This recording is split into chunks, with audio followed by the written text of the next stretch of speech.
There are men in history who change the borders of a country. There are men who change the laws. And then there are men who change the very soul of humanity. Men so powerful, so ruthless, and so terrifying that they become more than just flesh and blood. They become forces of nature, like a storm that sweeps away everything in its path, leaving nothing but silence in its wake. Tonight, we are going to explore the life of the most terrifying storm of the 20th century. He was a man who was born in a mud hut, but died the ruler of half the world. He was a man who started his life training to be a priest, but ended it as a godless tyrant who tore down churches and executed believers. He was a man who wrote poetry about flowers and the moon, yet signed death warrants for millions of people without his hand shaking. His name was Ioseb Jughashvili, but history does not remember him by that name. History remembers him by the name he chose for himself. A name that was meant to sound hard, cold, and unbreakable. Stalin. The man of steel. He famously said, "One death is a tragedy. 1,000,000 deaths is a statistic." Tonight, we are going to look behind that statistic. We are going to walk the frozen roads of Siberia. We are going to sit in the smoky back rooms of the Kremlin. We are going to witness the transformation of a poor, beaten boy from the mountains of Georgia into the Red Tsar who held the power of life and death over 200 million souls. Welcome, travelers of the past. As the night wraps around you and the world falls silent, let your mind drift away from the present. You are safe here. The dark chapters of history are closed, and we are merely opening the book to read. Let your breathing slow. Let the tension of the day melt away. But before we step into the shadow of the Kremlin, if you appreciate these deep journeys into the night, please remember to subscribe to the channel, like this video to help us guide more weary travelers to our fire. Your support is what keeps these stories alive. Now, close your eyes and imagine a small, dusty town in the Caucasus Mountains in the year 1878.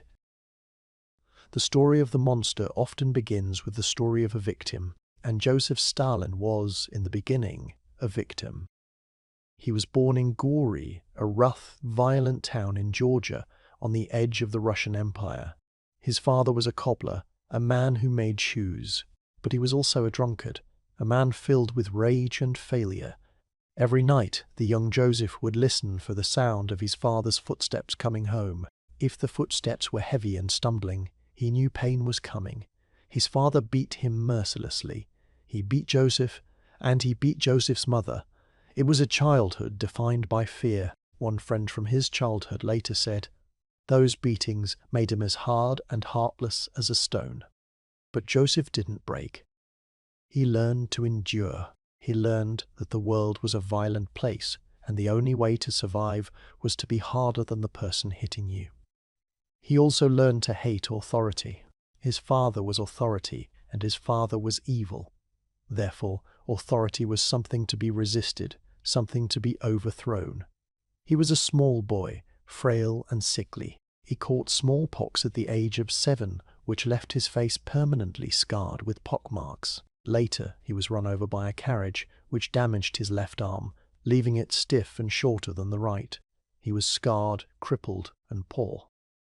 The other children mocked him. They called him Pocky. But Joseph had a weapon that none of them had. He was brilliant. He was brilliant. He was brooding, intense, and incredibly smart. He read books while the other boys played in the dirt. He learned Russian, a foreign language to him.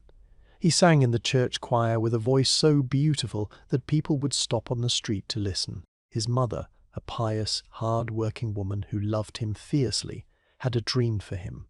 She wanted him to become a priest. In the poverty of Georgia, the priest was a man of respect. A priest would never go hungry. A priest would never be beaten. So, at the age of 16, Joseph was sent to the Tiflis Theological Seminary. He put on the long black robes of a monk in training. He spent his days chanting prayers and studying the Bible.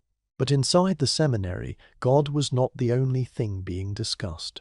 The seminary was a hotbed of rebellion. The students whispered about forbidden books. They whispered about revolution. They whispered about a man named Karl Marx. Joseph began to read these forbidden books. He hid them under his Bible during prayers. And as he read, he felt a fire lighting inside him. He didn't want to save souls for the next life. He wanted to punish the wicked in this life. He looked at the Tsar, the aristocrats, the wealthy landlords, and he saw his father. He saw bullies who needed to be destroyed. He lost his faith in God, and he found a new faith, the faith of the revolution. He was expelled from the seminary in 1899 for not sitting his exams. But the truth was, he had already left. The priest was dead. The revolutionary was born. When we think of revolutionaries, we often think of intellectuals sitting in cafes in Paris writing pamphlets and arguing about philosophy. That was Lenin. That was Trotsky. Stalin was different.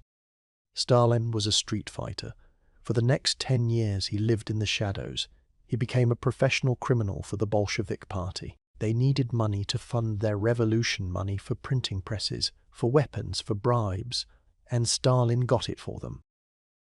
He organized strikes, he burned down factories, he kidnapped wealthy oil barons for ransom, and, most famously, he robbed banks.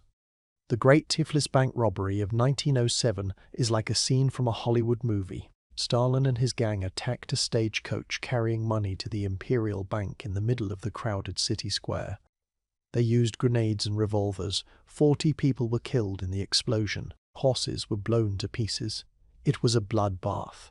Stalin watched from a distance, smoking a cigarette, while his men scooped up the money, millions of dollars in today's currency. He didn't keep a penny for himself. He sent it all to Lenin, who was living in exile in Europe.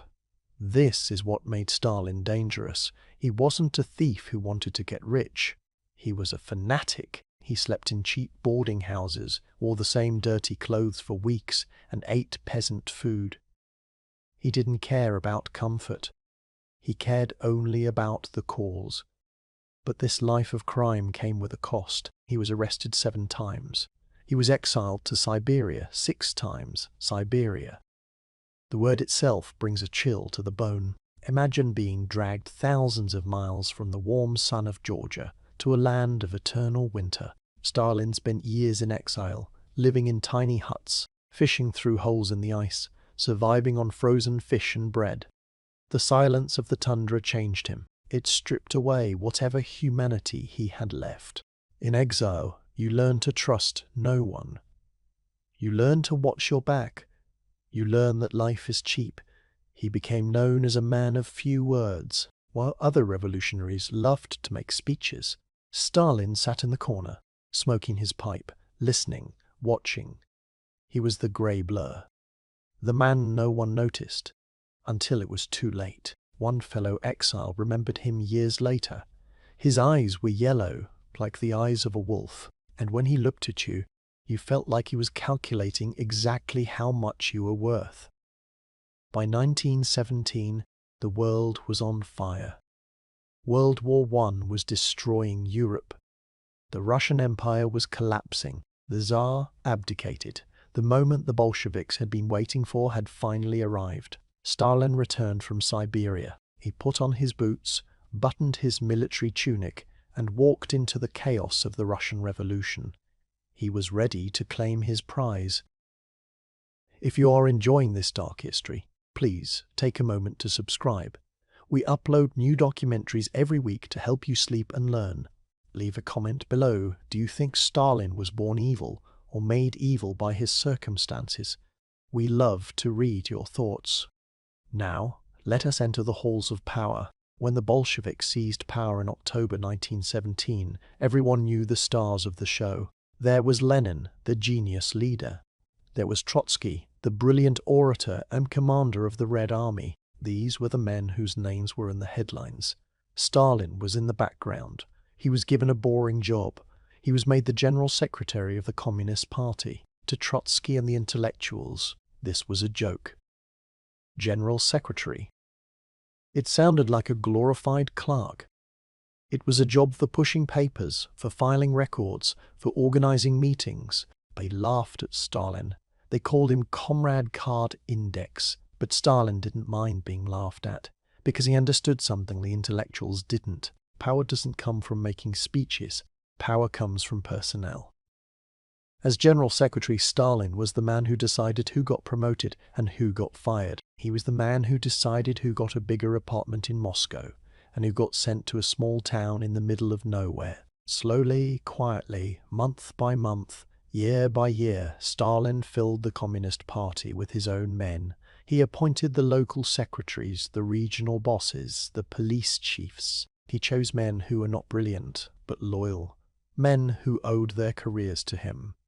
Trotsky was busy winning the Civil War. Lenin was busy governing the state. They didn't notice that the ground beneath their feet was changing. They didn't notice that the party was becoming Stalin's personal army. Then, in 1924, Lenin died. The struggle for the throne began. Everyone expected Trotsky to take over. He was the hero of the revolution. He was the smartest man in the room. But when the votes were cast at the party congress, Trotsky was shocked. He looked out at the sea of faces in the hall, and he didn't see free thinkers. He saw Stalin's men. Stalin outmaneuvered them all. He teamed up with two other leaders, Kamenev and Zinoviev, to push Trotsky out.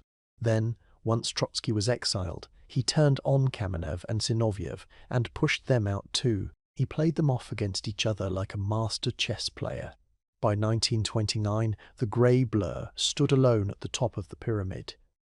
The boy who was beaten by his father was now the father of the nation, and now that he had absolute power, he decided to remake the Soviet Union in his own image. He decided to drag Russia from the age of the wooden plough to the age of the tractor and the tank, and he didn't care how many bones he had to break to do it. Stalin had a vision. He looked at the West, at America, Britain, Germany, and he saw powerful industrial nations. He looked at Russia and saw a backward nation of peasants, farming with medieval tools. "We are 50 or 100 years behind the advanced countries," he famously said. "We must make good this distance in 10 years. Either we do it, or they will crush us." To build factories, he needed money. To get money, he needed to sell grain abroad. But the peasants didn't want to give up their grain for free. They wanted to sell it and make a profit. Stalin didn't believe in profit, and he certainly didn't believe in asking nicely. In 1929, he launched the policy of collectivization.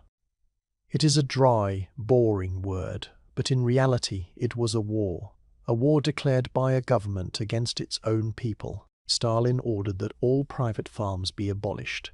The peasants were told to hand over their land, their animals, and their tools to the state.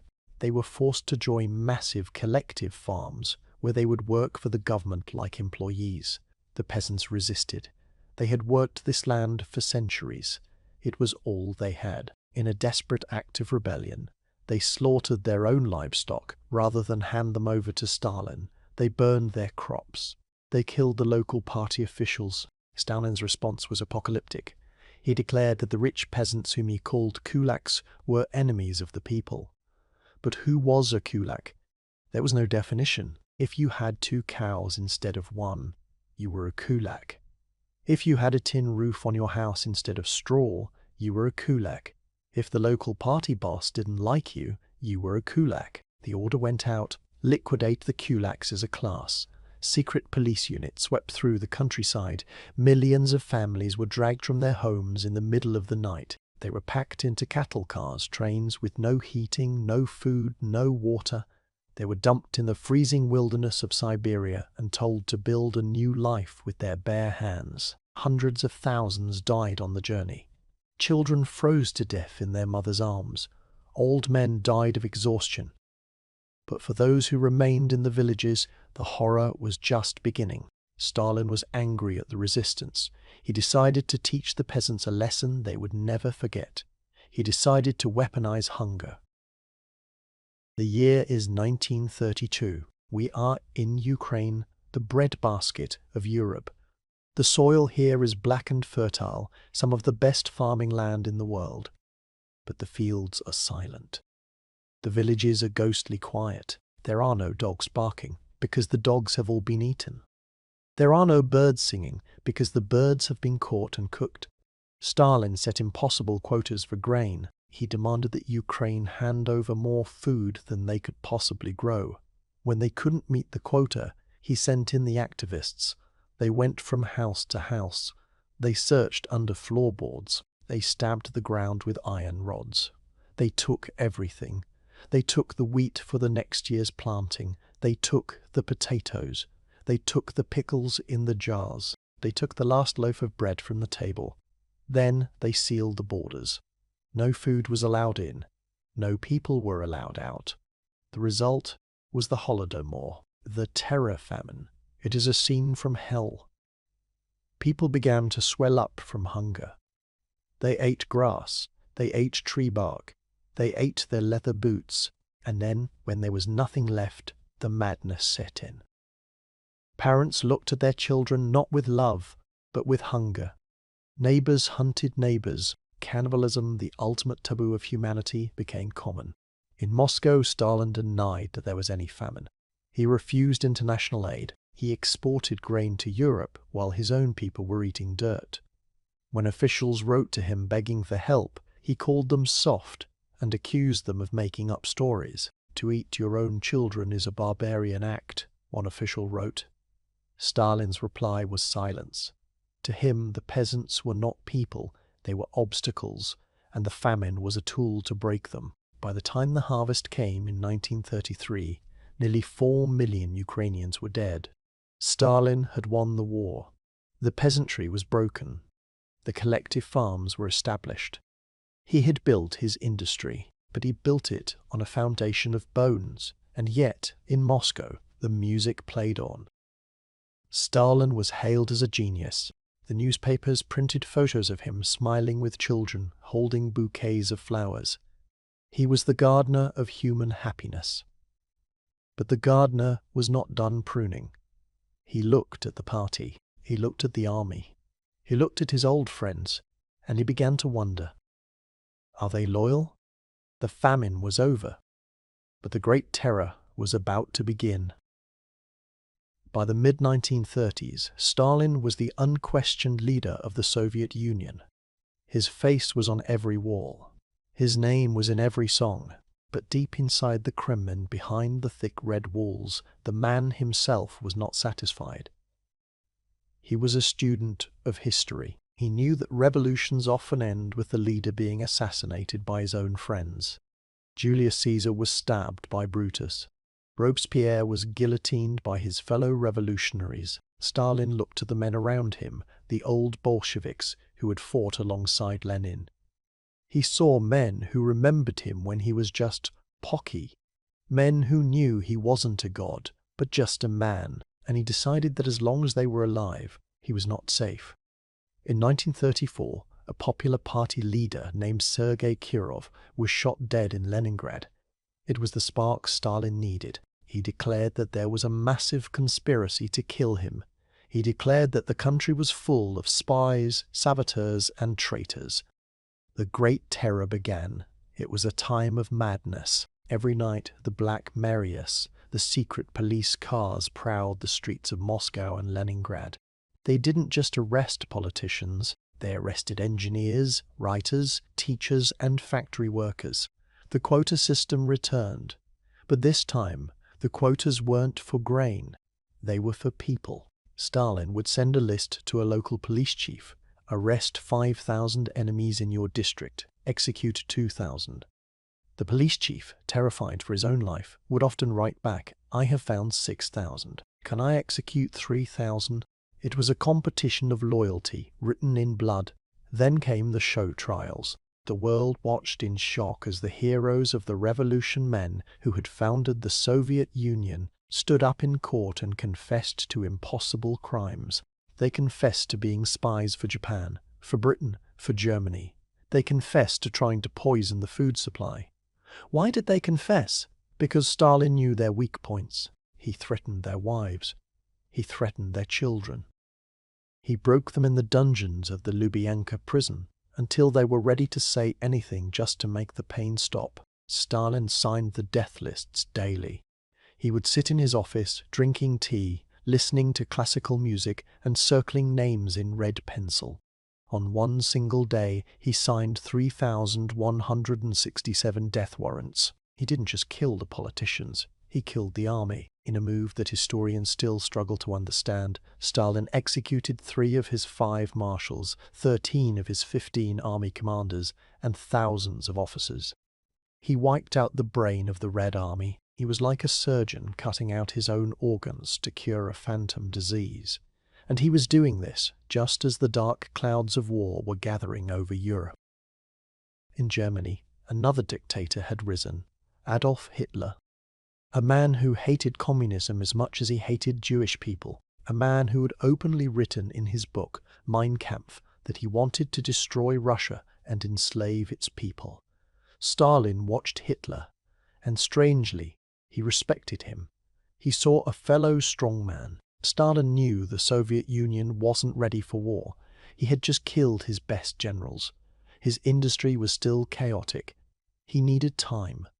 So, in 1939, he did the unthinkable. The communist and the Nazi shook hands. The Molotov-Ribbentrop Pact was signed. It was a deal with the devil. Stalin and Hitler agreed not to attack each other. They secretly agreed to carve up Poland between them. Stalin thought he was a genius. He thought he had outsmarted the West. He sent trainloads of oil and grain to Germany to help Hitler fight France and Britain. He thought he could sit back and watch the capitalist nations destroy each other, and then he would step in and pick up the pieces. But for once, the master manipulator was the one being manipulated. Stalin refused to believe that Hitler would betray him.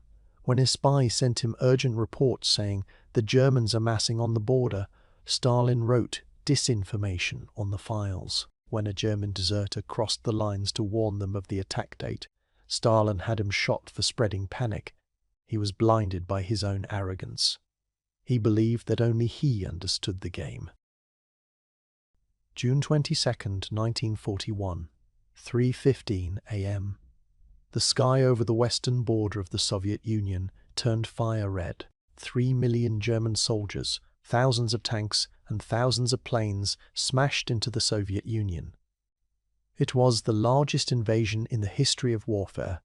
Stalin was asleep at his dacha. When his generals called to tell him the news, he didn't believe it. He thought it was a provocation. When the truth finally sank in that his ally had betrayed him, that the Red Army was collapsing, that the road to Moscow was open, Stalin did something he had never done before. He disappeared. He retreated to his room. He refused to answer the phone. For days, the leader of the Soviet Union was missing. He was paralyzed by shock and fear. He thought the Politburo would come to arrest him and shoot him for his failure. When his ministers finally arrived at his dacha, Stalin looked at them with terror in his eyes. He expected a coup. Instead, they begged him to lead them. They were too afraid to function without him. Stalin realized he was safe. He stood up. He put his mask back on, and he went to the radio station. On July 3rd, he spoke to the Soviet people. But he didn't call them comrades. He didn't use the cold language of the party. He spoke in a low, trembling voice. Comrades, citizens, brothers and sisters, men of our army and navy, I am addressing you, my friends. It was a masterstroke. In the moment of ultimate crisis, he became the father again. He called for a great patriotic war. He called for a scorched earth policy. Destroy everything, he said. Leave the enemy not a single engine, not a single railway car, not a single pound of grain or gallon of fuel. The war that followed was a slaughterhouse. The Germans reached the gates of Moscow. They reached the Volga River at Stalingrad. Stalin was ruthless. He issued order number 227, not one step back. He placed blocking detachments behind his own troops with machine guns. If a Soviet soldier retreated without orders, he was machine-gunned by his own side. It takes a very brave man to be a coward in the Red Army, he joked. He sacrificed millions. When the Germans captured his own son, Yakov, who was a lieutenant, they offered to swap him for a captured German field marshal. Stalin refused. I do not trade a marshal for a lieutenant, he said. He let his own son die in a concentration camp. If he could do that to his own flesh and blood, Imagine what he could do to a stranger, but his ruthlessness worked. The Soviet people, fighting for their survival, stopped the Nazi war machine. They ground it down in the rubble of Stalingrad. They broke its back in the fields of Kursk, and then they began the long, bloody march to Berlin. If you are listening in the dark, remember to check that you are subscribed. Join us as we explore the final chapter of the Red Tsar. In 1945, the Soviet flag flew over the Reichstag in Berlin. Hitler was dead. The war was over. Stalin stood at the peak of the world. He was the savior of Europe. At the victory parade in Moscow, they threw captured Nazi banners at his feet. He was 70 years old. His hair was white, but his power was absolute. He had expanded the Soviet Empire deep into Europe. Poland, Hungary, Romania, Bulgaria, East Germany, they were all under his control. An iron curtain had descended across the continent, but the victory brought no peace to the soul of Joseph Stalin. As he grew older, the paranoia that had always lived in his brain began to consume him completely. He didn't trust the returning soldiers. They had seen the West. They had seen how people lived in Europe. They might want freedom. So he sent hundreds of thousands of war heroes straight from the victory parade to the Gulag. He didn't trust his doctors. He didn't trust his bodyguards. He famously had the tea leaves in his cup checked for poison every morning. He lived a strange, nocturnal life. He would sleep all day and work all night. His ministers were forced to stay up with him, watching movies, drinking heavy Georgian wine, terrified to be the first one to leave. Stalin would watch them. He would play pranks on them, cruel pranks, like putting tomatoes on their chairs or forcing them to dance. He was testing them, always testing. In 1952, he started planning a new purge, the doctors' plot. He accused his personal doctors, most of them Jewish, of trying to kill Soviet leaders. It was a lie, a fabrication, just like the 1930s. He was preparing to unleash a new wave of terror. He was preparing to deport millions of Jews to Siberia. He was preparing to execute his old inner circle, Molotov, Beria, Khrushchev. They all felt the noose tightening. They knew the old tiger was hungry again, but nature intervened. March 1st, 1953. Stalin is at his dacha. He is 74 years old. He has had a dinner with his terrified ministers. He goes to his private quarters and tells the guards, "Do not disturb me." The next morning, the sun rises. The guards wait for the bell to ring, signaling that Stalin is awake and wants his tea. 10 o'clock passes. 11 o'clock. Noon. Silence. The guards pace the hallway. They are sweating. The standing order is clear. Never enter without permission. Those who disturbed Stalin in the past have been executed. But if he is sick and they do nothing, they will also be executed. 1 o'clock, 2 o'clock, 3 o'clock. The sun begins to set. The silence from the room is heavy, suffocating. It is the silence of a tomb. Finally, at 10 o'clock at night, a guard works up the courage. He opens the door with a trembling hand. He finds the most powerful man on earth lying on the carpet. He is wearing his undershirt and pajama trousers. He has wet himself. He is making a strange buzzing noise. His eyes are full of terror. He has had a massive stroke. He is paralyzed. But here is the final irony of Joseph Stalin's life. He had created a system of such fear that even now, as he lay dying, no one wanted to help him. The guards called the ministers. Beria, Malenkov, Khrushchev arrived, but they didn't call a doctor immediately. They stood over his body and watched. Some say they delayed calling the doctors on purpose. They wanted him to die. They needed him to die so they could live. For days, Stalin lingered in agony. He choked. He gasped. His face turned dark. His daughter, Svetlana, was there at the end. She described his vital moment. She said that suddenly he opened his eyes. He looked at the people in the room. His gaze was terrible, full of rage and madness. Then he lifted his left hand, the crippled hand, and pointed upwards. Was he pointing at God? Was he cursing them? Was he hallucinating? Then the hand fell. The breathing stopped. The man of steel was dead. When news of his death broke, the reaction was strange. People cried, millions poured into the streets of Moscow. They wept hysterically. They were not crying because they loved him. They were crying because they didn't know how to exist without him. He had been their God for 30 years.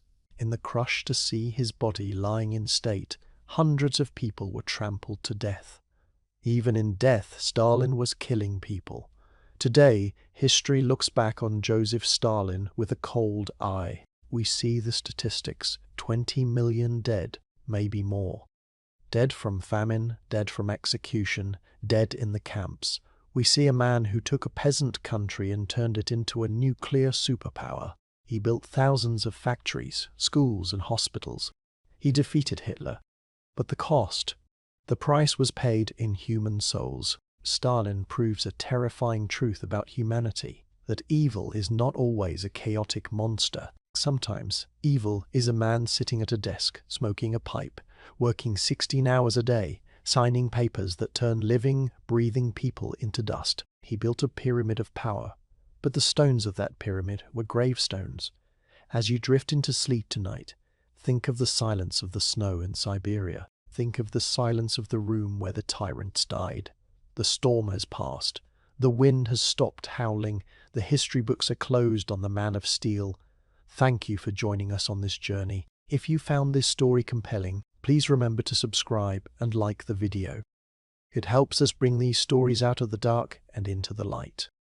Good night, travelers. Sleep well. End of script.